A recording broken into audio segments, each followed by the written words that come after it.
And so we'd like to hear from others that would like to comment on this. Please. We'll do this. Mayor Harcone, members of the City Commission, my name is Tom Moore, and I reside at 4921 Cape Colony. And Tom, we are on a 3-minute limit at this point. Thank you. All right. I've never spoken as little as 3 minutes in my life, but I'll try to do it because I am an evil liability attorney. Did you know that to begin with? A few years ago, my wife and I bought some property, this property at 4921 Cape Colony, with the idea of building a retirement home because that was a quiet, peaceful neighborhood, and we enjoyed the nice people around there, and so we did it. And we spent some money on it. Now, we didn't spend as much money as he's mentioned here with the upwards, but we did spend some money on it. And we would never have done that if we had known an apartment complex was going to go in next door to us. Our house is approximately 60, maybe 70 feet from the fence that this subject property is next to. And we wouldn't have done that if we had known that was going to be there. Now, I would agree with Mr. Garrett that if we don't need to rezone this, and we've got the open meeting statement in here of what we're considering today, and that's a zoning change. If we don't need a zoning change, then I'm not sure what we're doing here. But I'm assuming that council is correct on this, and I believe he is, that in order to do what they want to do, it does require a zoning change.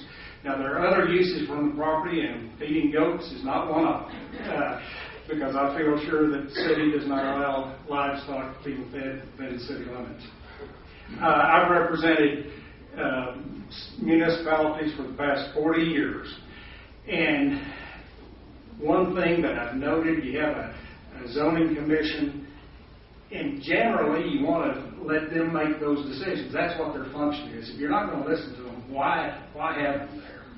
And I think it's very important, unless they just clearly abuse their discretion, I think it's very important to go ahead and listen to them and do what they have recommended and what they've done. The point that we would make is there are a lot of people that will be affected by this zoning change. We want them to be able to use their property. I've invested money and lost money too, but I want them to be able to use their property, but not for an apartment complex. I appreciate your time and the chance to come here and talk to you today. Thank you. Just point of clarification, though, I would like to state that I understand the zoning board approved it the first time, denied by the commission, was denied the second time. Again, leaves us in a quandary. Mr. Griffin, this lady was first. Would you like to let him go? Whichever one.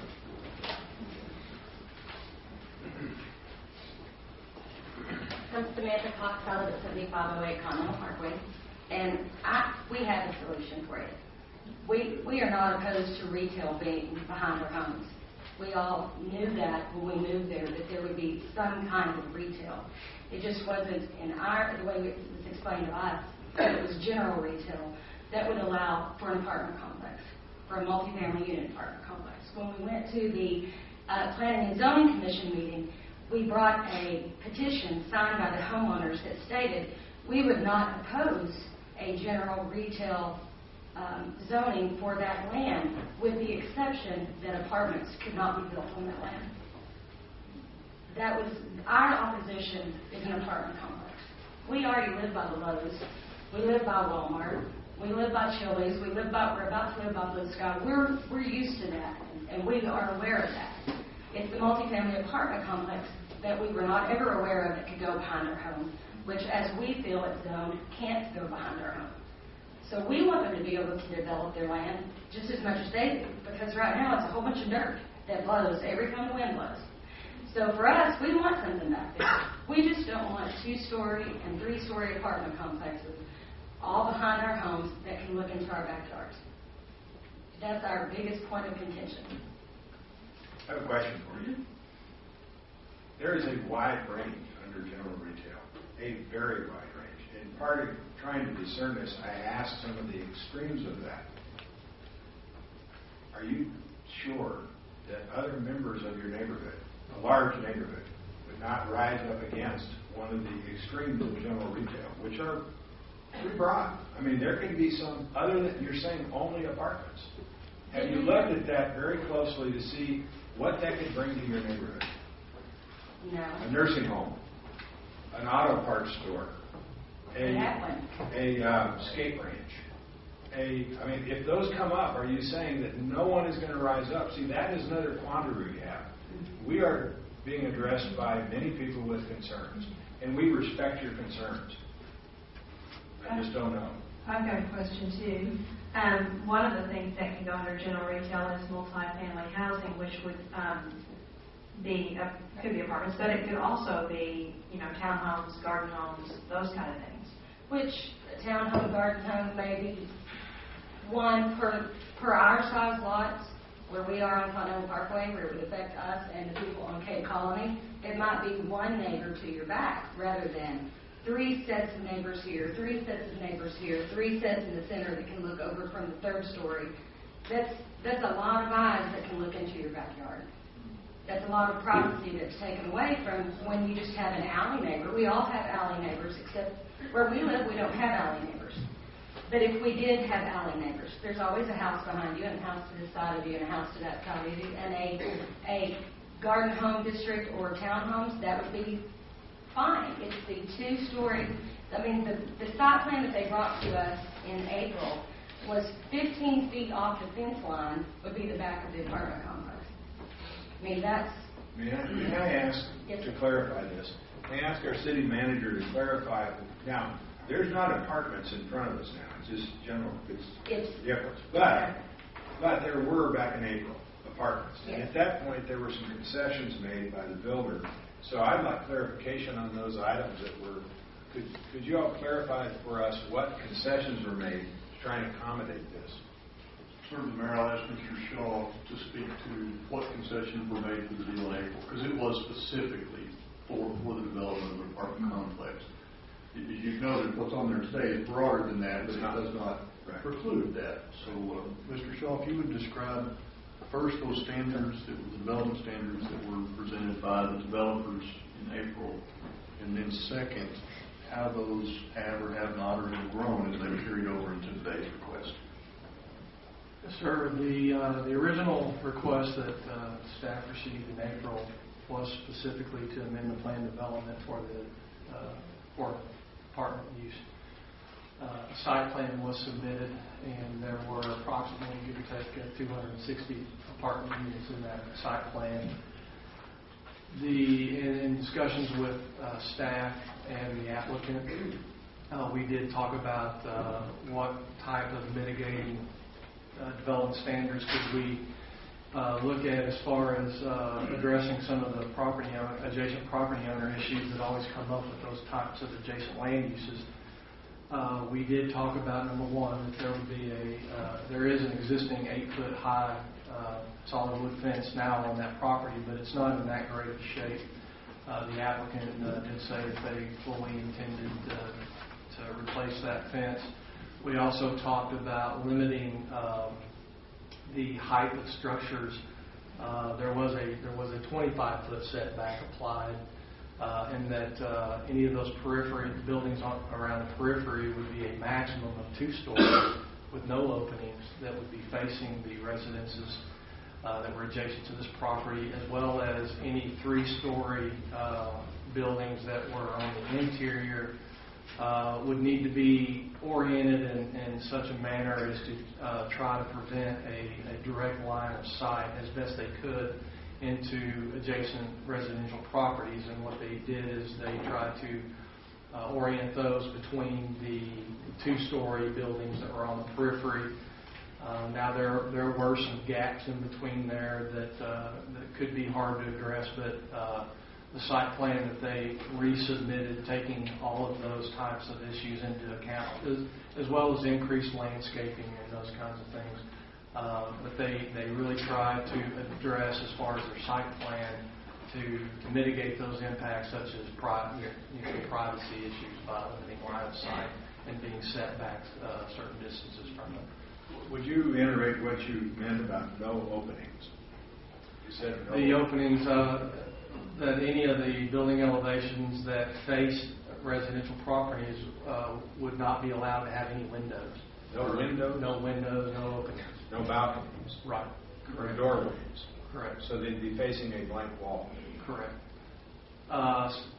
Taking that into account, the second part of the city manager's request, with the second request, we asked for development standards that would apply to not only apartments, but any development that we got a little bit more specific about setbacks, that anything, there would be allowed up to a two-story development. We did not have any, we didn't address any openings on two-story, but you could have two-story buildings. Anything above a two-story would have to be situated 100 feet back from the property line. And again, the building would have to be oriented in such a manner to not prevent, or to prevent a direct, and by direct I mean a perpendicular line of sight into the residential properties, as well as staff had recommended a 75% masonry requirement for the building materials, in which the applicant did not feel comfortable with that, but said he would agree to 75% masonry on the exterior of the building elevations that face only the residential property. So we tried to carry over from the original request some of the development standards that were aimed at addressing the privacy issues with the residents. Ms. Cox, it sounds as if from your statement you weren't aware of those accommodations that were made. Were you aware of those? But you stated 15 foot. Well, I misspoke. It was Okay, 25 feet. I'm sorry. Yes. Okay. That to us, this was just, by changing to general retail just allows them to come back in with the original stuff that was denied in April. It was denied for a reason back then. We still believe those reasons are still just as good today as they were back in April. We still own our land just like they own their land. So yes, they are landowners, but so are we. And when we bought all of that land, we were under the impression by the way it is zoned at the moment, that there wouldn't be apartment complexes behind us. Question? Yes, comment, please. Yeah, I would like to ask either Mr. Atkinson or Mr. Norris, if it's appropriate. What is it that a developer in the colonies or real estate agents selling real estate in the colonies, what is it they should have rightfully told the people buying that property when they were making the sale and people were saying, what's going to go right here? I'll let Mr. Norris speak to that. You're talking about the closing for real estate transactions, so let Marcus speak to that. Well, it depends on if you're a person that likes to go to Las Vegas and roll the dice or make promises. The law in Texas, Mayor, is that no person has a vested right in zoning never changing. No person. No person, not the landowner, not the neighbor. If I buy a home with a vacant lot next to it, it can be zoned anything: industrial, residential, office. All zoning is subject to change. As conditions change in a neighborhood, the Supreme Court has listed 12 factors. As conditions change, as traffic patterns change, as conditions change in a neighborhood, as public needs develop, zoning can change. As growth happens. Sir? As growth happens. Yes, as growth happens. And so what should a person buying land, or what should a reputable realtor selling land tell someone? All they can say is, today it's zoned thus and so, and to the best of my knowledge, it allows these uses. I suggest you call the planning department of City Hall if that's a concern, and ask the planner about this particular parcel and what can be done there. But understand, on any given Tuesday, the proper notices can be zoned. And likewise for the buyer of land, or a developer seeking land to develop. What's it zoned today? It is whatever it is today. There's no guarantee that the Planning and Zoning Commission or that a city council will approve subsequent changes. There is no vested absolute right on either side of the fence. Except for covenants. Well, private covenants, are private contracts between the person buying the land and the seller, the developer, the subdivision, and those are privately enforced. The city does not get involved in development of that. Correct, not by the city, at least. We as a body asked for clarification and learning about what our task is, what our job is. And one of the things that was given to us is a summary about those laws, but certainly we are not attorneys. I don't like all those terrible references. I have a son that's an attorney. But there are some things here that we have to be very wary of too. We can't contract zone, we can't spot zone. There's some real problems with us not acting in a proper way. We could leave the city with some liability on either side. Is that correct? That's correct. And I think the way this case is postured before you today, and because of good arguments on both sides, from Mr. Garrett and from the homeowners, legally, I have no concerns about the case. There is no wrong answer from a legal standpoint today. There are defensible cases and arguable principles on both sides of this. And so I would not let the law be of great concern to you as far as you making a legal decision today. I think you're on safe grounds whether you approve the request, or deny the request, or modify the request. We get off safe grounds, and you be sure of us. I will. I mean, it is a quandary, and it is an unusual circumstance for everything we see. Other comments, please.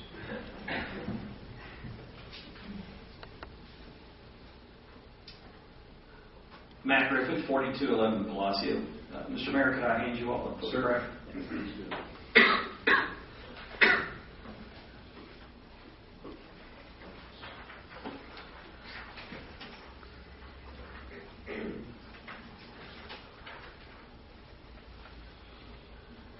Well, you're right. This is a challenge. It's a challenge for the property owners, the applicants. It's a challenge for you guys.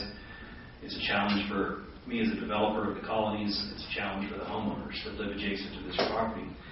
We're here today because the current zoning simply does not allow an apartment complex. If it did, then we wouldn't be having this discussion. I don't think there's anybody in this room that is opposed to the idea of this property being developed retail. There was no problems with the Walmart and Lowe's. We developed the areas behind Walmart and Lowe's. We had no problem selling the lots and the homes. The picture that I handed you, however, is in the colonies. It's an apartment complex that's built there now. The vacant land that you see in front of that apartment complex is actually was planned to be home sites in the colonies, about 5 acres. Once this apartment complex went up, there's not a builder around that would buy a lot from me if I developed that 5 acres into a residential lot. So as a result, we cannot develop this property as home sites. Now, we could roll the dice, but I can't find a builder that would buy a lot and build a home there and take a chance of investing $250,000, $350,000 in a home that backs up to this kind of a situation. Okay, so I'm not at all suggesting that the applicants are proposing this exact type of an apartment complex, but this is a good representation of a 2-story and 3-story complex that is allowed in a general retail zoning category. What we're simply trying to do is, in an effort to protect what we believed was the case, and Mr. Norris made a good point, zoning can change, but part of that process is once the zoning change request has been submitted or applied for, notice has to go out to the adjacent property owners, and then the adjacent property owners have the right to oppose that zoning, and you as a commission have the right to either approve or deny that request. And so the process is in place, and it's a good process. We're simply trying to create a situation that works for everybody, we hope.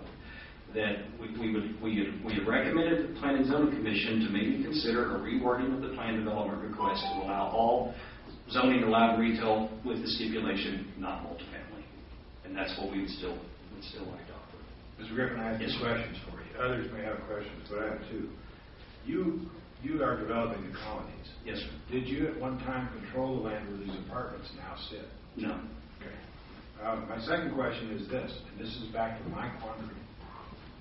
We're saying on one hand that you cannot develop these acres because there's apartments there. But we're saying on the other hand, we can't put apartments where there's been developed area. What do we do? I mean, we're still in that quandary. We're saying that if we have this area that's grown up and we have 12 acres left to develop, that we shouldn't put apartments there by many people's view here. Yet, when you tell me that this is undevelopable because apartments went there first, how in the world did we get apartments? I lived in a neighborhood, Puckett, when I moved here in 1982. In 1986, the Country Club Villa apartments were proposed, and I was on O'Neill Street, and out my front window, I would see apartments behind there. There's no buffer, there's windows, there's everything, and frankly, it didn't hurt my home value.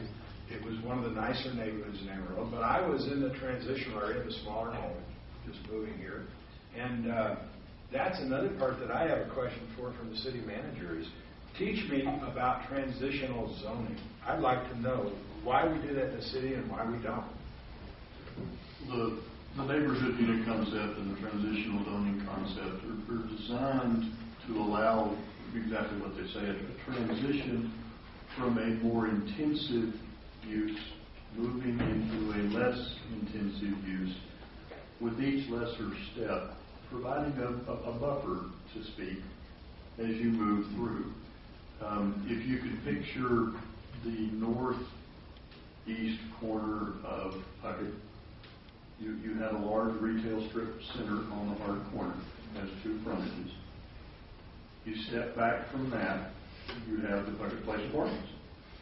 Those are unique in that they only open into that residential district, but they stand as a bit of a buffer before you step into the residential neighborhood. You see similar concepts in Sleepy Hollow, several other places around the city. Sometimes we don't picture it, but you see the same thing on the north side of Belmar with the River Falls apartments that are behind the Albertson store that lead to duplexes and small homes that lead into what we think of traditionally as the Belmar housing complex. This area is a little bit unique. In fact, here's a picture of a neighborhood unit concept that I think is Puckett. Oddly enough, the one that Kelly showed us earlier. So when I was there, there's my old house. So there's the three actual four apartment complexes that are in Puckett and how they stand as somewhat of a buffer, and how, at least in this area, we've not had general retail development midsection. That retail development's been held on the corners.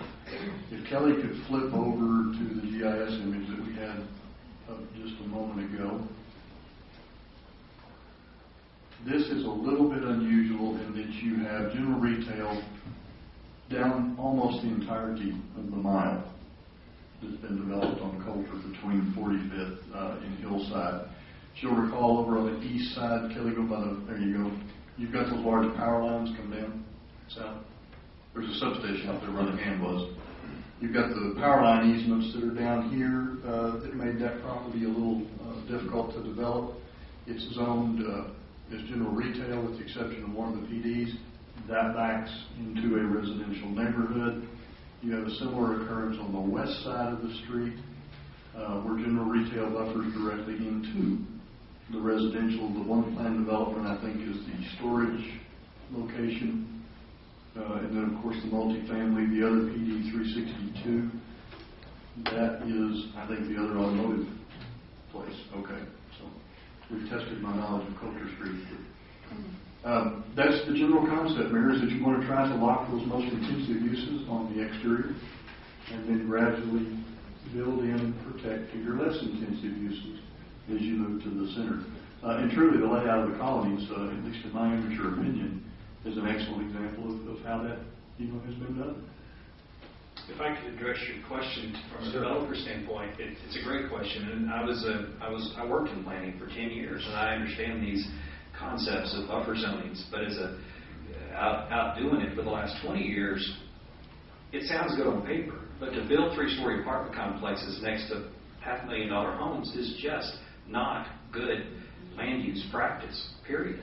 And so as a developer, what I've learned is we simply won't allow or create a design that has this interaction of 2- and 3-story apartment complexes within this close of a proximity to single-family residential homes. I've learned that the better way to do it is to use buffer zoning such as offices or even light retail type uses. And to the extent that we can control that, We have, as you pointed out, this land, even though it's adjacent to our property that's within the colonies, it's not land that we ever had control of. Certainly we would not have sold or developed it for that purpose. So there's the problem, is that the buffer zoning concept sounds good on paper, but it doesn't work in a practical application. Well, in point of fact is when you finally got development of that street, you took out another street. I mean, there is no possibility of putting in another street because there's homes there now, correct? Are you referring to the picture? Continental Parkway. Yes, we developed all that we... Baltimore Street can't be put in now. Continental, it's called Continental. Well, but where there was Baltimore, it was platted and it never went in. I don't even know what Baltimore is. That's there's homes that's a on new one top on me. of it now. Yeah, I don't know where. And my question of this is because it was the second access point to this property, Mm-hmm. and it's gone. So again, a quandary. One that I have questions for the developer on that I'm not satisfied with.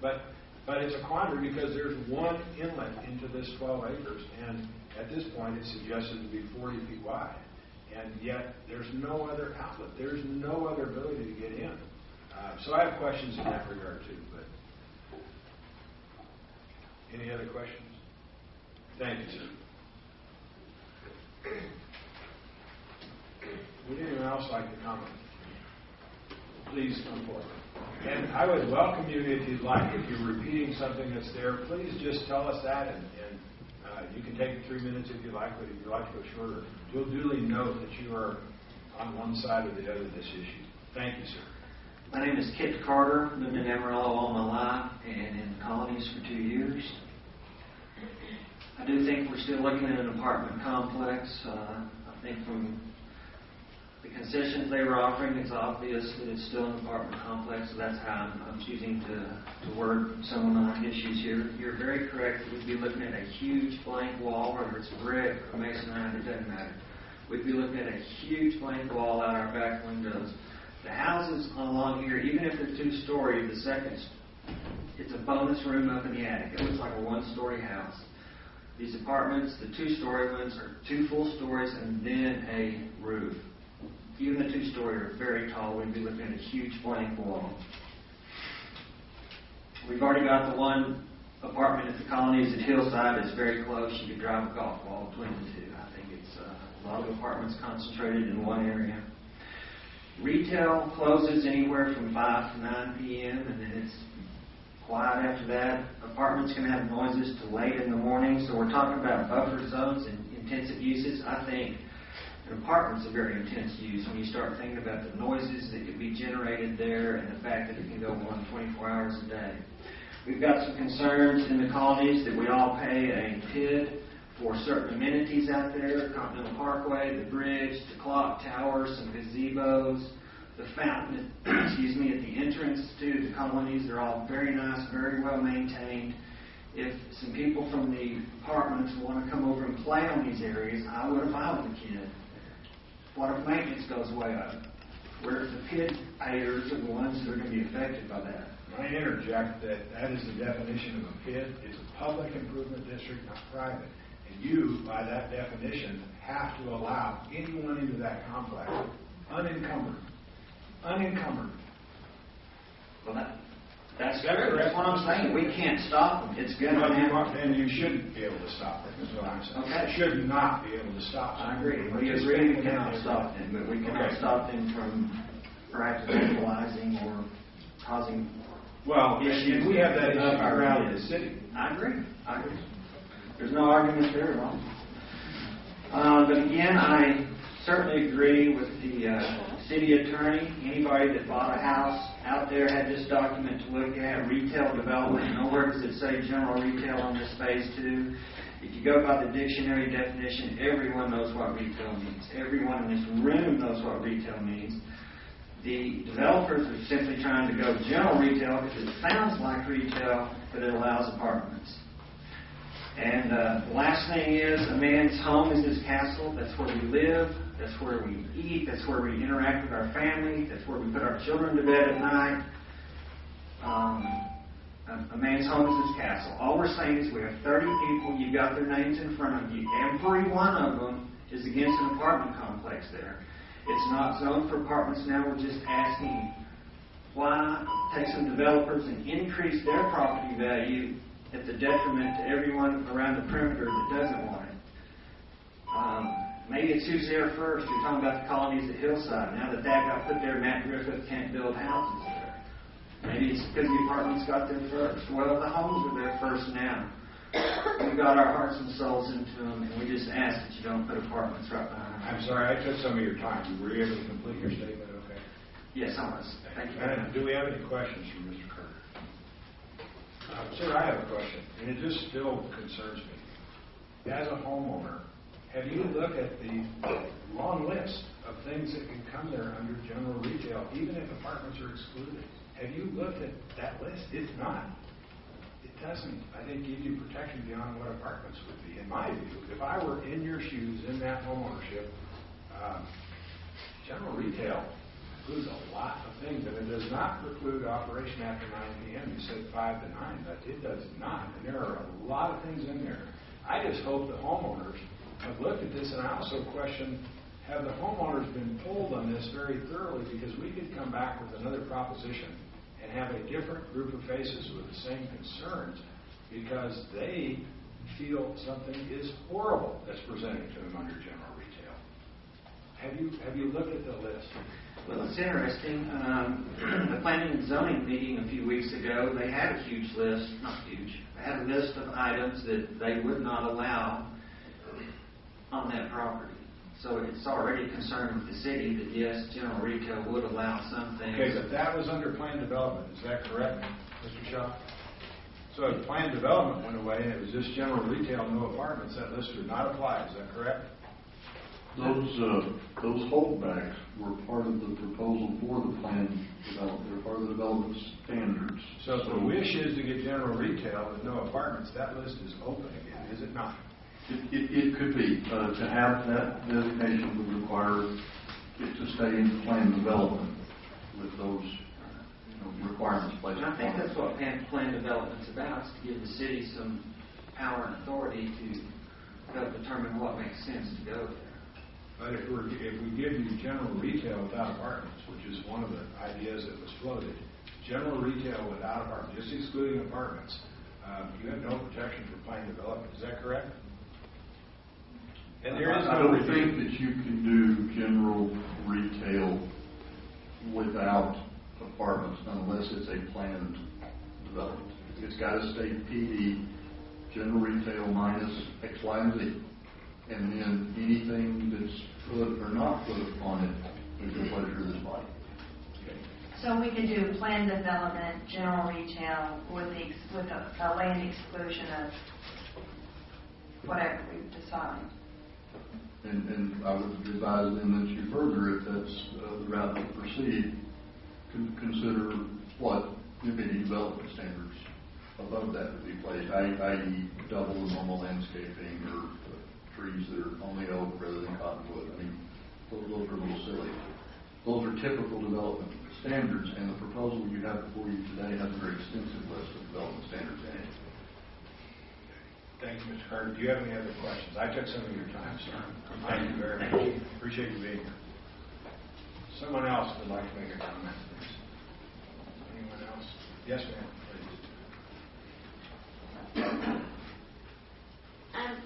We just did our homework. If you can give your name and address. I'm Stephanie O'Brien. I live at 7500. If you could speak into the mic. We're recording this. Thank you very much. 7500 Continental Parkway. Thank you. We kind of did our homework. Apparently, we didn't know that planning and zoning could change. So we went, talked, we found out it was zoned for not for apartments. That was one of our concerns, because that's a big property of land. We have no problem with a Costco or restaurants. Apartments, that's a different story. If you go into my backyard and look, it's really close. It's right there. We have small children. And if there's a nursing home back there, it's closer for me to go to work. We don't have a problem with most things. An apartment brings a whole new set of issues. we live close enough to the apartments that Matt was talking about. There are issues. We've already had, we've run people out of our garage that's on that apartment complex before. From the what apartment complex? From the apartment complex that's on the corner there on Hillside. And Colt. That's just the nature of the beast. But they walk across, or it's just. And I'm just saying that it is what it is. But we don't have a problem with anything else going back there. Like you say, there's going to be other things that can come in there. We realize that. We just don't want to park. And it could be several things. You realize that. It could be a broad range of things that fall under retail. Have a cash register is sort of kind of what we're hearing. Right. And if I were living there, would have some concerns about what that list is. And we've gone door to door, and we've knocked on doors, and because we've gone and done the petition thing, and we've all had that talk, and we've had town hall meetings, and we've all had this conversation, and that has come up, and that's our biggest concern is we don't want apartments there. Thank you for coming today. Is there anything else? I took a little of your time. I don't think so. Okay. All right. Thank you very much. Sir? Well, I don't know if it's limited to households. I'm less. It is not. It is not. It isn't. Okay. Now, you bring 10 kids in here, we might have a question. No, I may have 2 kids. You don't know that well, but Leslie O'Brien, 7500 Continental Parkway. I think my initial statement, first and foremost, as a taxpayer, and you brought up great questions. Everybody said, well, it's just the general retail. I think I will stick to my stance as opposing that as a homeowner. You brought greater fear into me. I know as a community that we may be concerned just with a multifamily home, but you brought up other issues. There could be other facets that may come in. So I have learned a lot today. I understand the investors on this land. I, too, was an investor on my property. I did my homework and purchased a home, and we're all standing up here for the value of our piece of land, may it be an acre or 12 acres. It is very confusing. So I don't know, as investors, it would wear me out if I had to continually try to go through the verbiage of property, and it is very confusing the way it was originally done in 1995. But it looks to me, I did my homework on what I purchased. Nothing against it. It looks like a bad investment what they jumped into, thinking that they could invest and develop it for a limited process, be it multifamily or 4 or 5 items that you may have listed that I'm not aware of. I don't know, on this particular meeting, is there a site plan already presented? So it's open. So my statement basically would be opposed to general retail. Any questions, any response? Thank you for being here, sir. Thank you. Thank you. Anyone else who would like to comment?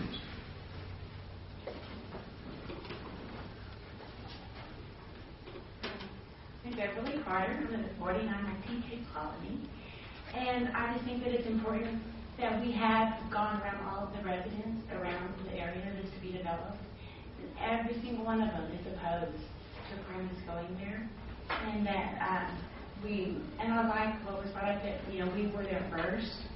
And that the gentleman that had purchased the property that's up for sale, that they knew what that property was zoned when they purchased it, or at least assumed they knew what it was. And so now then that this has come up, they knew what their investment was, when they first got up there. And they purchased it. So they knew they might have a little bit of trouble now, trying to develop it at the time. So I don't know what the price was for the property, but they were aware of that, as well as we were aware of what it was when we bought our homes. And so I would just ask that you would consider all of the residents around the 100% of the residents around the property themselves are against it, as well as we've walked the neighborhoods and talked to the people that are around. And we have a petition that you all have received that of the people that have signed against just letting anything go in. I like what you said in your carpool about, don't just, because we really were looking to compromise, because we do want that developed, and we love Amarillo, and we want it to grow. We're not against that. But that we want those, so it would be nice that we could come back with a plot plan, and then we could go through and see, what restrictions are needed. And we're not against, this property developed. We want it. We want to support that and find a way that we can work together. But we would need a site plan to do that. One of the difficulties we have with that is we can't get a site plan because they have to give a specific proposal. And so because of the quandary, these different things that were put on the property, it really presents the ability, and it does for you all to know what's coming, and it does for developers. So one of the things that my personal concern is that I don't want to see 20 years from now 12 acres undeveloped because there isn't a compromise. And I don't know what that compromise is sitting here at this moment. We may have to vote on some kind of compromise, but I would wonder if anybody out here could suggest any kind of compromise that could help us make a decision. Is there any sort of compromise that could help us make a decision? And I still have that worry that whatever comes up, there's going to be a group of residents that legitimately have a concern. I think that once a site plan does come in, that the tremendous objection that we have is about the three-story apartment complex that we still believe is trying to be developed there, and that and it's 3 stories high, and that's what we're mainly about. If you come in with a Costco or another residential store, and you're not going to see this because that's what we want. Ooh, that would be wonderful to have something back there. And these gentlemen knew that property was zoned when they purchased it, and then now they try to change it after we're already there. But we want to compromise, and we will, come back, and we'll be happy. And we're not people who want that. So, sure. Thank you. Thank you very much.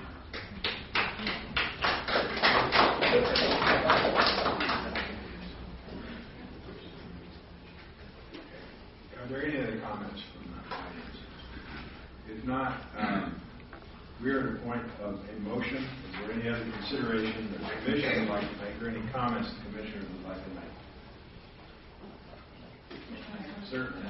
Mr. Sampson. The point that just keeps rattling around in my head is one group pointing at the other and saying, you knew what the zoning was. The thing that we must remember, zoning can change tomorrow.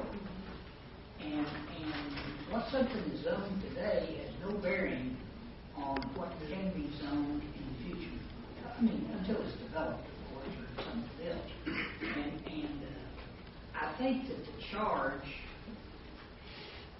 that this commission must face, and it's not easy, and we have done a great deal of study on, and I've served on this commission now for nearly 7 years. I've learned more in the last 30 days on zoning than all the rest of that time put together. And it's a very complex issue. And once decisions are made, what that opens up the door for, or what that allows, changes. Now, that being said, this commission is charged with making a decision of what is the best use of that property for the city of Amarillo.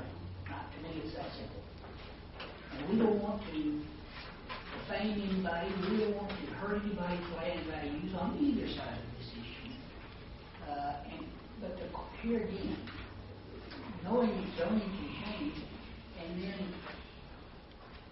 a property owner adjacent to this property, with a Walmart being on the corner down there, and a Lowe's being there, and these other retail establishments, I'm talking about Chili's or restaurants, Chili's, and then soon coming Blue Sky, Color Zone, Lord, everything is up and down Coulter in that 1 mile.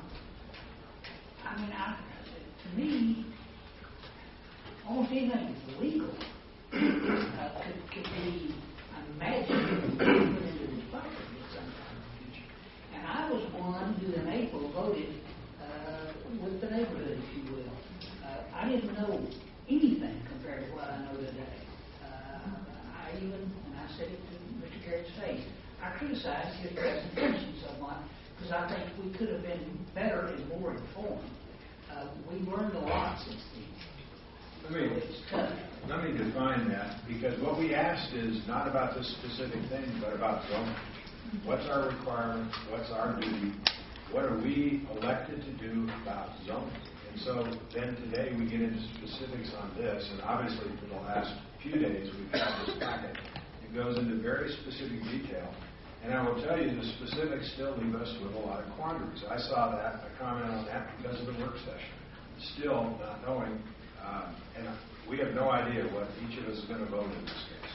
But I think there's also a lot of concern in this commission to avoid things like this in the future for homeowners and developers to make it more clearly define the use of land.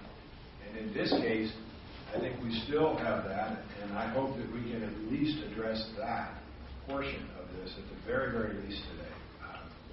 So, any other comments? Any other comments from commissioners? I would just like to say that I think we've all spent a lot of time on this. I went out on Friday, drove around your neighborhood and under your land for a couple of hours to look at the flow of traffic and the amount of traffic on a typical weekday. I was also doing this morning to turn left as many times as I could during rush hour traffic, which was not fun. And to look at the other construction nearby and to look at the uses of the land. You know, we're just looking at a real interesting piece of property. It's with 12 acres left. There was 19 acres. Now then Chili's and Blue Sky have left us with 12 acres. It's not street front on Coulter, and it's not big enough for another big box store like Lowe's. And so with all that said, you know, I understand everything that's being said here. I understand that the people who own this property need to develop it and that we all want them to be able to develop it. I also understand that, you know, homeowners have an investment as well, and you've chosen this place to live and to raise your family, and that you have concerns. And again, as I think Mr. Sims said, our job is not to say who's right or wrong here. It's to look at the best use of this land, and this land is a transitional land. And I hope that what we can leave here today with is some decision. I don't think any of us want to be back here again discussing this same subject. So the only other thing I want to say is I have some concerns about the access to this property. It's very limited access, and you know, I have a concern with the congestion of people behind restaurants overlooking Lowe's with limited access onto Coulter, and that's their only access. If you look at the other apartment complexes on 45th and Coulter and Hillside and Coulter, there are multiple exit and entry points there. And so that's my concern with the office. Can I approach? Yes, sir. We're doing this a little differently, and I think we're at a point where we need to hear comments. So but we don't want to go on forever, as you don't. We've got to hear these comments. Yes. This won't take long. Again, my name is Kip Carter. I've heard twice that your all's job is to determine the best use of the land. But in Chapter 4 of the zoning, it just says, with a view of preserving the value of buildings and encouraging the most appropriate use of land throughout the city. So don't forget, you're also charged with preserving the value of buildings. It's not just about what's the best use of that land. Thank you. What we learned, Mr. Carter, is there are about 12 things the Supreme Court of Texas says we are charged with. And certainly, you're concerned. We have many things that we have to take into consideration here, and it's a good point. Comments on this side? I still have a question for the developer, and I really shared the same concern that Ellen did, and I think we talked about this in the work session, is the access. If we propose, I think the original proposal, I understand you don't have a specific use for apartments now, but we're trying to clear up the language so something can happen there. but 233 apartments is what proposed in the last plan. That would mean about 1.5 cars for every apartment, so somewhere around 400 cars. And my concern is safety and traffic. And that comes from a standpoint of the fire department, police, and traffic. And with the restricted area on the side of that street, what was the name of the street that no longer Baltimore, that will never exist? That land was purchased after Walmart had this rezoned, or whoever did it, finally, that 43 acres. That access went away. From what I can see, and I'm questioning this, is there any other ability to gain access? Because I see no access except in your proposal. I know you've said, I think Mr. Boyd said you could widen that. And certainly we need enough lanes so there's a left turn lane and a right in, or, so we don't have people bottleneck. Ellen did what I did. I drove around. I sat at that area this morning from about 7:30 to 7:45 to watch what the traffic was. Again, we debate these things. I disagree. I thought there was ample room in the traffic pattern to get people out onto that street. But I also know that south of there, at Hillside and Coulter, there's the ability, and I'm guessing it's 50 or 60 acres, and every bit of that can become apartments. And we won't keep them out of the neighborhood. I'm sorry, but that argument, I have great